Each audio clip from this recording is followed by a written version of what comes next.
بسم الله الرحمن الرحيم الحمد لله رب العالمين والصلاة والسلام على رسول الله وعلى آله وصحبه أجمعين أما بعد. Before we get started with tonight's lesson, we want to do two things, inshallah subhanahu wa ta'ala. First and foremost is we'll deal with a few questions, and secondly we wish to deal with some practice. Not review and revision, but some practice. We want to practice on some of the things that we took and some of the things that we explained. Khairan, inshallah. So we get started with just a few questions first, then we get started with our practice. Follow Sheikh. We'll take a few, inshallah, and the rest at the end of the class as well. I think the question will be answered. Okay, the first question was about the adhan and the dreams, right? What is the ruling on seeing the adhan in the dream? We say, before we get into the specific answer, there is an entire methodology and philosophy behind interpreting dreams in Islam.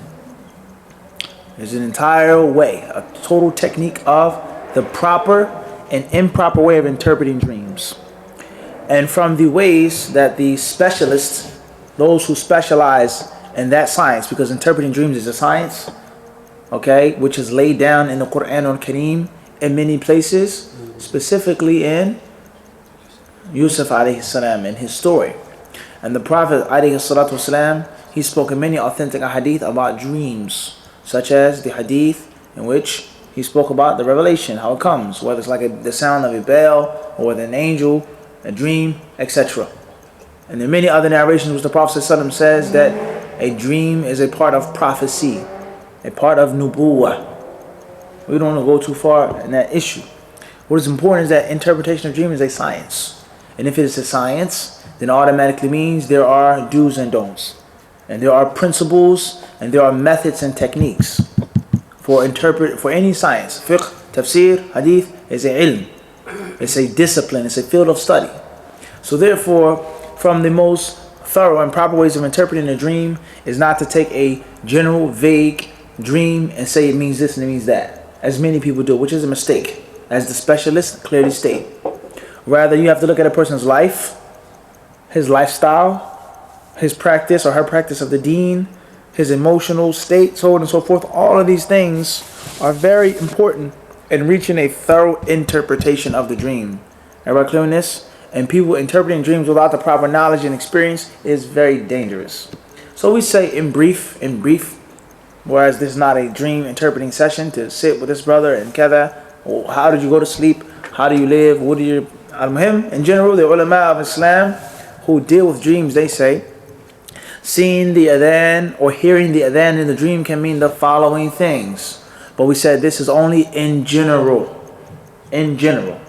Firstly, they say that it can mean that a person will make hajj very soon. Bi-idhnillahi subhanahu wa ta'ala. He will perform hajj or umrah during the season of hajj, the adhan. We want to get into the dalil for that. Why is that? This is what they say in brief. Other ulama, they say, or some of those same ulama, they say that this means that perhaps a person is speaking ill of them. Perhaps someone is making namima, talking about them and spreading speech to other people to cause fitna. A third meaning of hearing the adhan in the dream also means, we say, some ulama, they say that perhaps hearing the adhan in the dream could mean namima, that there is someone who is taking your speech to another person to cause fitna. You know, in Islam we have namima. Abu Sa'id said something, so I take it to Nahyan and I tell him what Abu Sa'id said. Well, you know, I'm not saying I believe it, I'm not saying it's true, but he said it. And then it stirs you up and rouses you up, and then fitna, namima, waliyadu billah. And namima is not necessarily ghiba. Ghiba is saying about your brother that which he does not like. Namima and ghiba are related. They're twins, but they are different. Namima could be something that's true, something that you may not dislike, something that may not be an attack or a slander against you, but it's something that you said that I take to the next man. The ulama of Islam, they say, ala wajhil ifsad, and the manner of corruption and corrupting people and making people hate and fight each other, as people do all the time, the internet trolls. He said in the class, what is your opinion about this? Yeah, Sheikh, I'm not saying it's true, I'm not saying kada, but he said it. What do you think? They take between the tulab al-ilm. or between du'ats, or people who supposedly call themselves du'ats, they want to be du'ats, huh? They do this all of the time. Fulan and Fulan masjid said this. Is that right? Fulan and Fulan kada. Fulan and Fulan kada. Oh, well, I'm not saying nothing bad about the brother, but I just want to be clear. La, it's namima. Waliyadhu billah, it's namima. And this is why we said before, from the etiquette of asking a question, is that you should not mention the name of another source of knowledge to the one you're asking. You don't say to Sheikh bin Baz, Sheikh Uthaymeen says kada wa kada.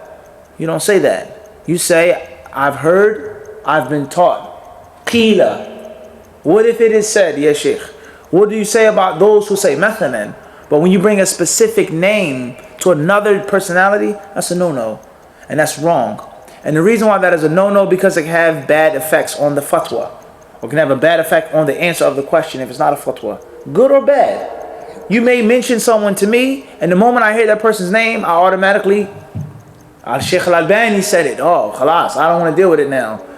You understand what I'm saying? You go to another scholar of hadith, and it says Sheikh Al-Albani said kada wa kada about the hadith. Not in a negative sense, but if he hears Sheikh Al-Albani's name, he may not speak the truth and what is needed to be said about the hadith because of his respect and veneration for Albani. It's just a hypothetical example. Or in a fiqh issue, or an aqidah issue.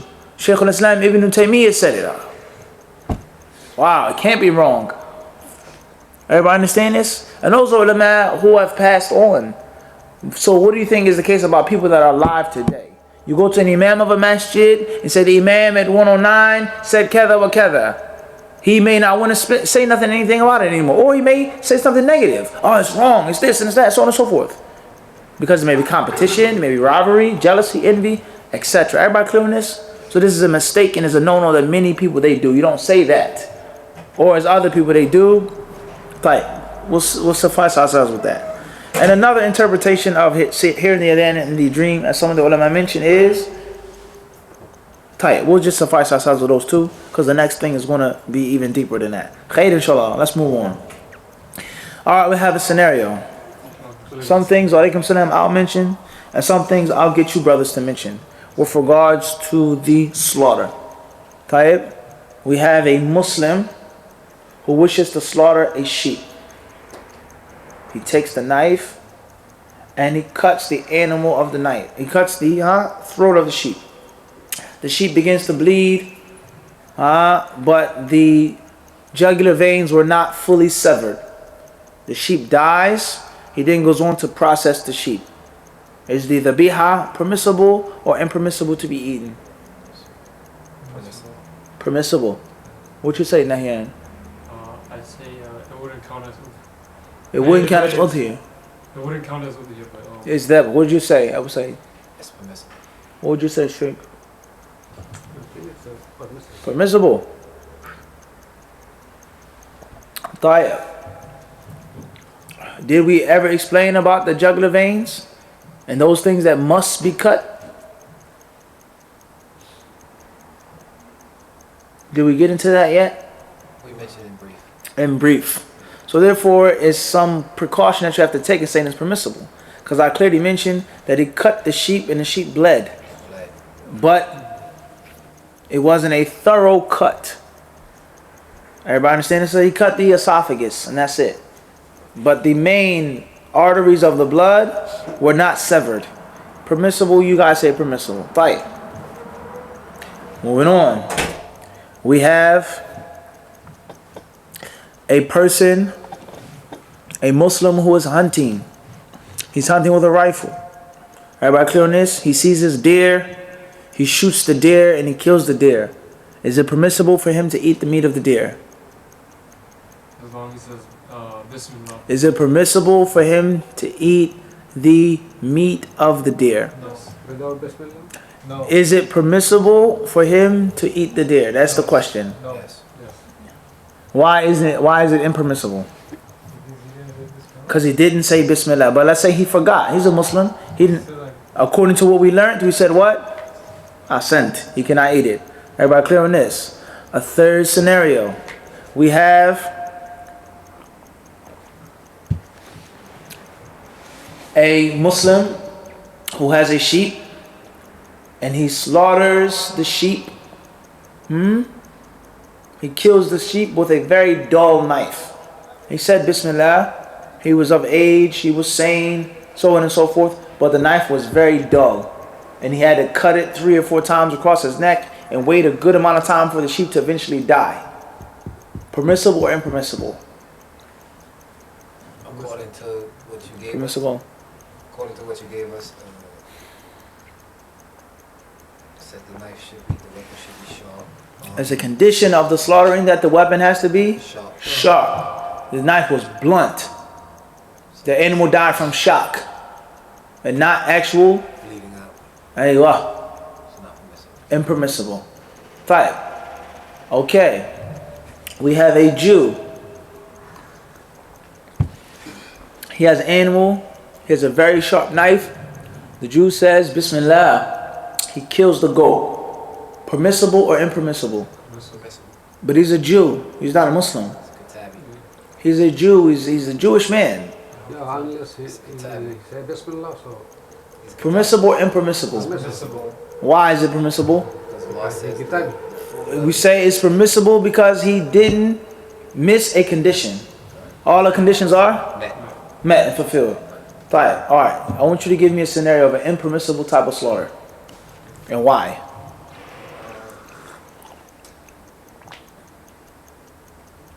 Let's say there's a insane person. Even though he says Bismillah, and he kills a sheep, for example. It's not permissible. It's not permissible because he's insane. To begin with. Ty. Imran. A Muslim man, he's sane, he fall under the condition that he is mute, and rather than looking up to the sky, he thinks in himself he thinks it rather than looking up. Ty. Based off what we said, that's not sufficient to do the what? To say Bismillah. Based off what we read. Other ulama, they may say anything else that he does, any movements that he makes to prove Bismillah is sufficient. And some ulama may even say he doesn't have to make a motion, but he can do it in his perhaps. Even though the tasmiyah, saying Bismillah, is not an intention. Those ulama say it has to be a harakah, a movement. Because the intention is one thing, the niyyah, and the actual is different. It's an amal now of the tongue and not an amal of the heart. Khair inshallah, Abu Sa'id. So brother, he was Muslim. He met all the conditions. However, the sheep was missing an eye and a horn was missing. For Udhiyyah, specifically. It's permissible for him to slaughter the animal to be eaten to feed his family. But the Udhiyyah, unaccepted. Right, khair inshallah. Your turn, Sheikh.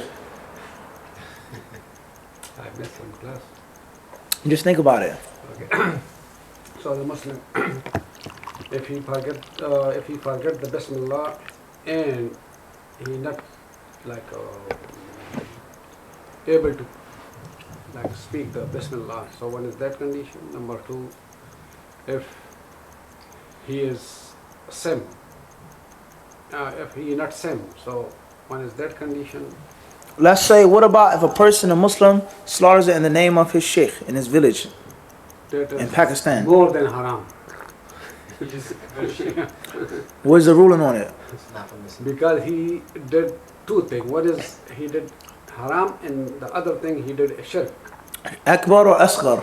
I think it's It has to be Has to be akbar. Why? because he did it in the name because of he the is did instead of Allah he did. Why is it shirk? He's a Muslim. His name is Jamal or Yes. Walid. He's from Sudan or Egypt. He prays, he makes hajj, gives zakat. How you saying a Muslim makes shirk? The same question I asked last night. If somebody is Ahl Hadith and he not performed the act of Ahl Hadith, so Name doesn't mean anything without action. So what is wrong with his action, Nahyan? He did an act of worship for someone. He did. That's the specific answer. He gave an act of worship, and if you wanna break it down even more, you can say he gave one of the rights of Allah to other than That's simple. He gave one of the rights of Allah to other than Allah. Muhammad sallallahu alayhi wasallam, our beloved prophet and messenger. Jibreel alayhi salam, Sheikh Fulan, this person from the Sahaba, this righteous person, doesn't have to be an evil person. Other than Allah, he gave one of the rights of Allah to other than Allah, then it is what? Shirk Akbar. Shirk Akbar, not Asghar. And there's a class in itself. What is the defining difference or distinguishing difference between Akbar and Asghar? Shirk Akbar is an act of ibadah that you perform for other than Allah. Shirk Asghar is a statement that leads of an act of ibadah for other than Allah subhanahu wa ta'ala. But we'll get into that. Khair inshallah. We don't want to go. Don't. That's just a little garnish on the plate. Because that's a whole class. Everybody clear on this? So the reason why it's impermissible, not only is it haram and he's cursed, but it's shirk akbar. And why is it shirk? Because the ulama say it's shirk because he gave, it's just that simple, one of the rights of Allah to other than. But it was the Prophet Muhammad, ya akhi, Nabi al-Kareem, intercession. Anybody other than Allah is shirk. Oh, you're Wahhabi. This is Aqidah of Wahhab, Abdul Wahhab. So if you do like this, so as per my opinion, Wahhabi. also, You disrespect the righteous. You don't love the awliya. I believe. Are you denying I shafa'ah? believe- You deny intercession? No, I don't. That is totally different thing. But if you slaughter anything, Astaghfirullah. You deny shafa'ah, ya akhi? I say yes. We So how you say shirk, but you believe in shafa'ah? if you slaughter in the name of Muhammad, so It's Muhammad sallallahu alaihi wasallam, the prophet of God. yes. You don't love him? No. You can. Do you love Muhammad? Yes. So what's wrong with slaughtering for him? No, you can. Why not? Only for the name of Allah. What's the dalil? What's the dalil for this? Quran. What does it say in the Quran? In two places, Allah say, if you فَصَلِّ لِرَبِّكَ. that is also bird. That's where you get them, Sheikh. فَصَلِّ لِمَنْ رَبِّكَ وَانْهَرْ. Ask the question, Ya Ahi, do you pray to Muhammad? Of course he's going to say what? No. Any Muslim in his right mind is going to say what? No. Jameel. So what is the difference between salah? Allah musta'an. What is the difference between salah and dhabh? فَصَلِّ لِرَبِّكَ لَهُ وَانْهَرْ لَهُ كَذَلِكَ. So this is the dalil. Allah doesn't say, فَلِرَبِّكَ صَلِّ وَانْهَرْ فَصَلِّ لِرَبِّكَ وَانْهَرْ قُلْ إِنَّ صَلَاتِي ونسكي ومحياي ومماتي لمن؟ للرسول للنبي الكريم, the one who has intercession. Aywa. So the concept is, this is a real life situation. You deal with people like this, and they'll get angry with you and curse you and say these things to you. This simulation is real. The first point is that Yahi, we're not talking about intercession. That's over then, as you did. That has nothing to do with the issue. Secondly, is the intercession is only sought from Allah subhanahu wa ta'ala. قُلْ لِلَّهِ الشَّفَاعَةُ جَمِيعًا. As Allah says in the Quran, say, all intercession belongs to Allah. Thirdly, we didn't mention Ibn Abdul Wahhab, ya akhi. I didn't say anything of Ibn Abdul Wahhab. I said Allah subhanahu wa ta'ala, the Quran. I didn't mention the hadith. I said the Quran and Kareem. So what are you talking about, Ibn Abdul Wahhab? Sahih. The next point is that there is a difference between loving the awliya, respecting them, and giving them Allah's rights. Is nahar or dhabh ibadah or not? If it's ibadah, how do we know it's ibadah? Because Allah commanded us to do it. And when Allah commands us to do something, it means that He loves that thing and He's pleased with it. There's a rule in Islam. When Allah tells us to do something of religion, it automatically means what? He loves it. Allah doesn't tell us to do something in the deen unless He وَرَضِيتُ لَكُمْ الْإِسْلَامَ دِينًا. Allah says, I'm pleased with Islam as your deen. So when Allah tells us to do something in the religious command, it is what? It's loved by Him. If it's loved by Him, then it is ibadah. If it's ibadah, then the core is what? The ibadah cannot be given to other than the Prophet, intercession, awliya. Why? لماذا إياك نعبد وإياك نستعين. هذا هو. So you have to be able to deal with these people like this. Leave off Ibn Abdul Wahhab. No one even mentioned his name, Yaqi. The Quran al-Kareem tells us we only worship Allah. If dhabh is worship, how can I do it for Muhammad sallallahu alaihi wasallam? So the people of falsehood, they will mix and they jumble things together. It has nothing to do with this. Intercession is one thing.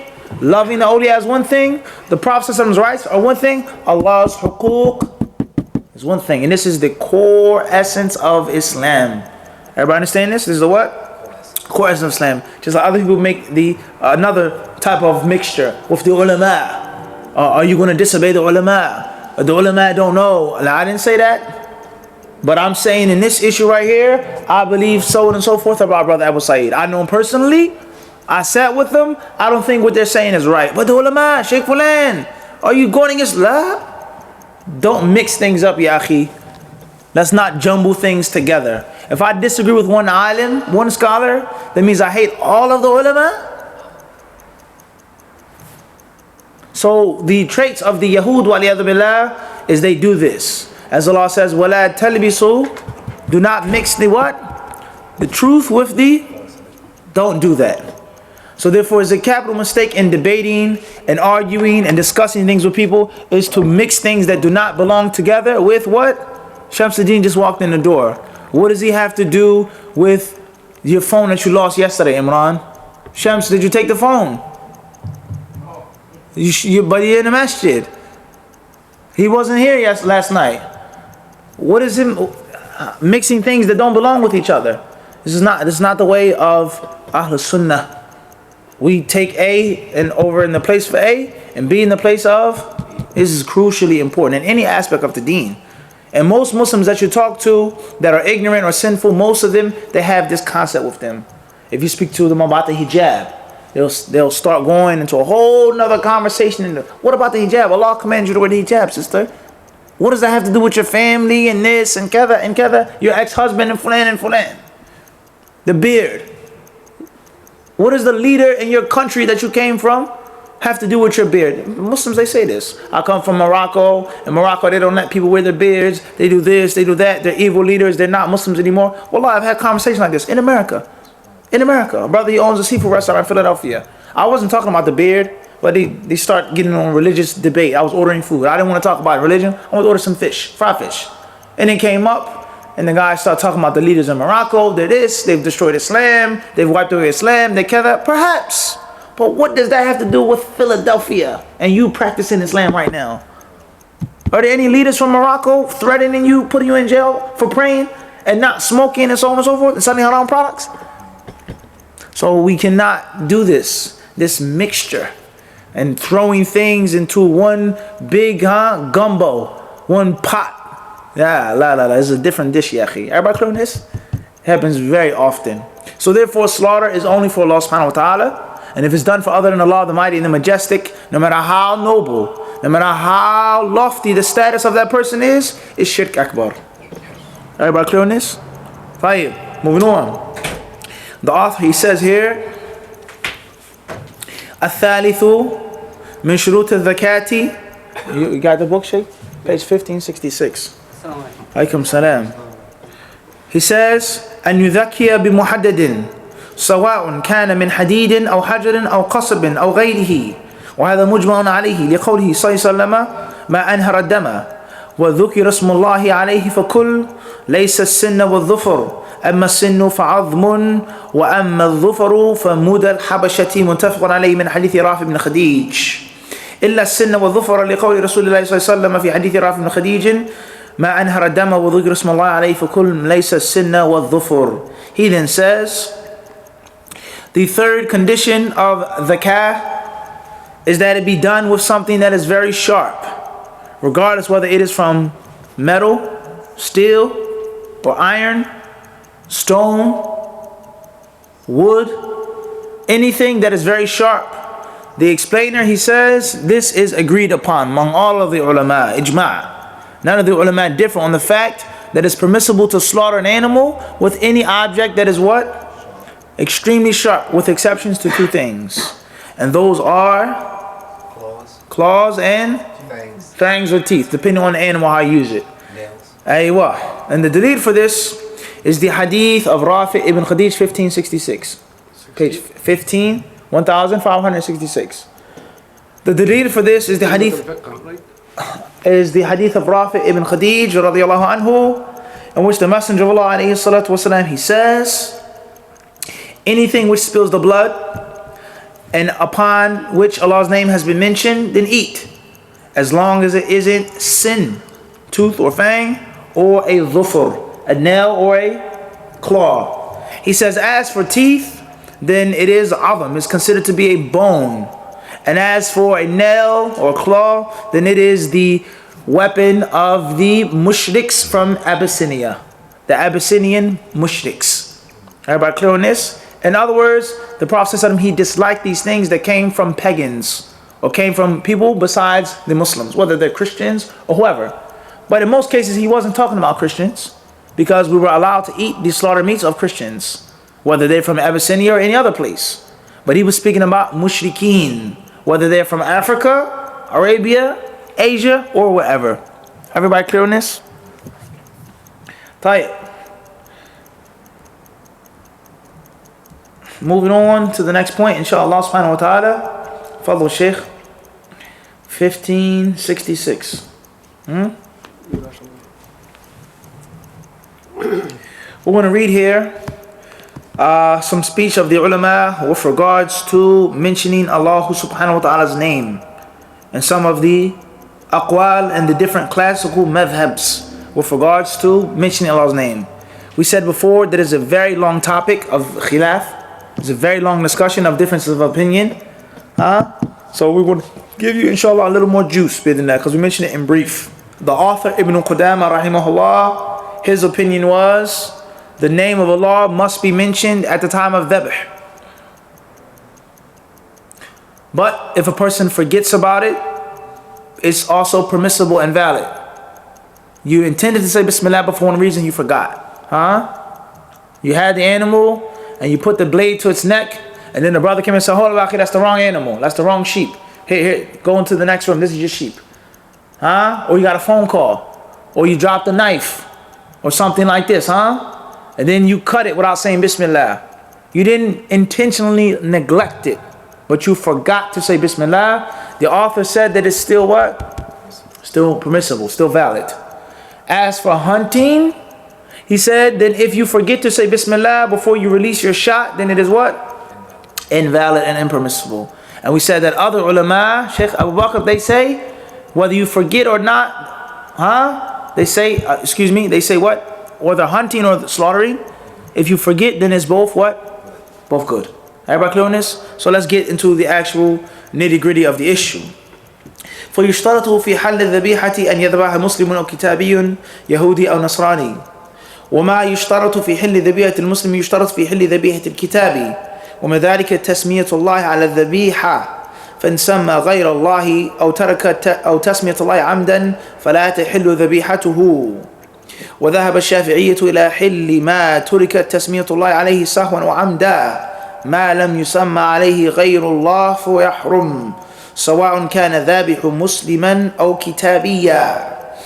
وذهب طائفة من أهل العلم إلى جواز أكل ما ذبحه أهل الكتاب مطلقا ولو سموا عليه غير الله. We're reading a fatwa here by some of the fuqaha. They say, please listen very carefully, inshallah. The conditions for a dhabiha, for an animal that is slaughtered to be valid, is that it is slaughtered by either a Muslim or a kitabi.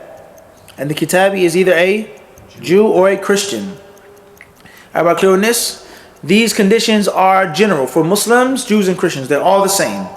And from these conditions is the tasmiyah.